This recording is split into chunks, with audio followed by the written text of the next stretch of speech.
Good morning, students. Welcome to English literature class. As you know that there are two books in English literature, literature reader and main course book.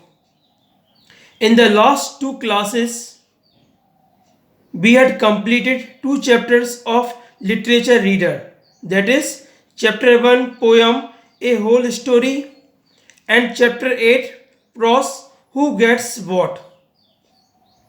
Today we will do main course book. So please take out your main course book and open page number 9. Lesson 1, Foreign Lands. This is a poem. Today we will read this poem of main course book. Have you ever climbed a tree? The poet climbs one. Read and find out what all he could see as far as his eyes could travel. Up onto the cherry tree, who should climb but little me?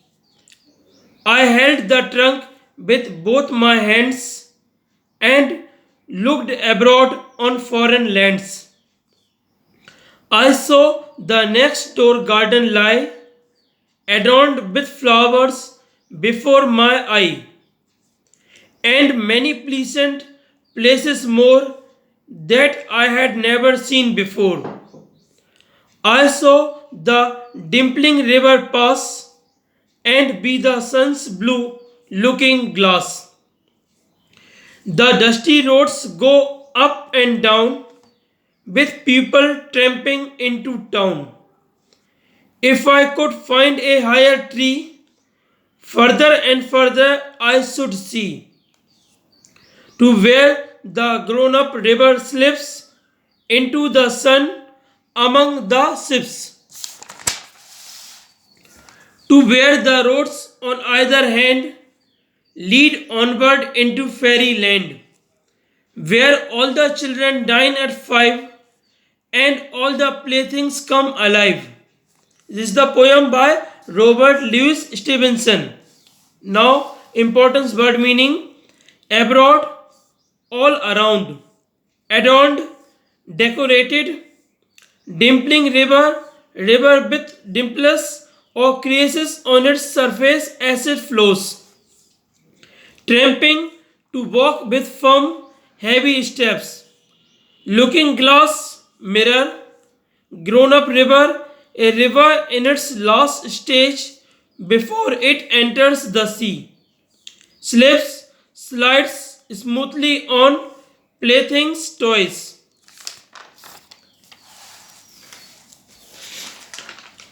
Dear students, now I will explain you the poem. Here in this poem, the child poet climbs a cherry tree. He says that who should climb a tree but I can climb a cherry tree.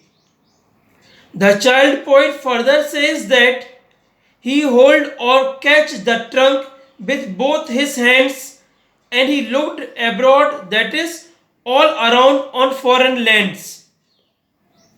The poet further from that cherry tree saw the next door garden which is decorated with flowers, and he also saw many beautiful pleasant places which he had never seen before.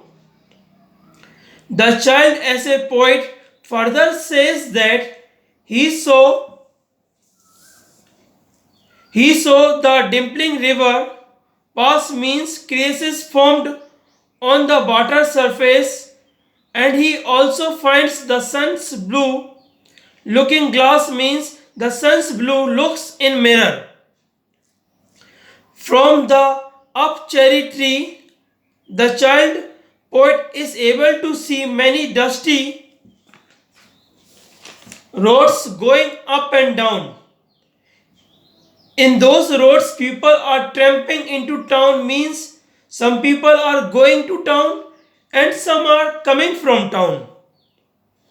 The poet further says that if he could find a higher tree, he had climbed on that tree, and from there I could see where the grown up river slips, means where is the river in its last stage before it enters the sea.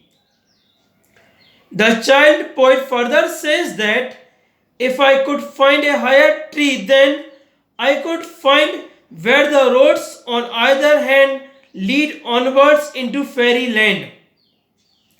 In that fairyland, all the children dine at 5 and all the toys come alive in that fairyland. This was the summary of the poem.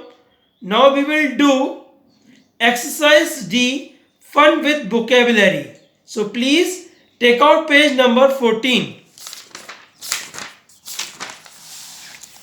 Exercise D, fun with vocabulary. Collective nouns.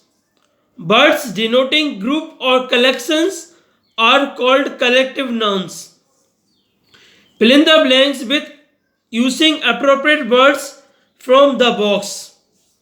Dash of soldiers. An army of soldiers. A band of singers. A basket of fruits. Dash of flowers. A bunch of flowers. Dash of stick. A bundle of sticks. A range of mountains. A cluster of stars. A crew of sailors. A fleet or line of ships. A grove of trees. A heap of stones. A swarm of bees. A lock of hair. A peal of bells. A shower of rain.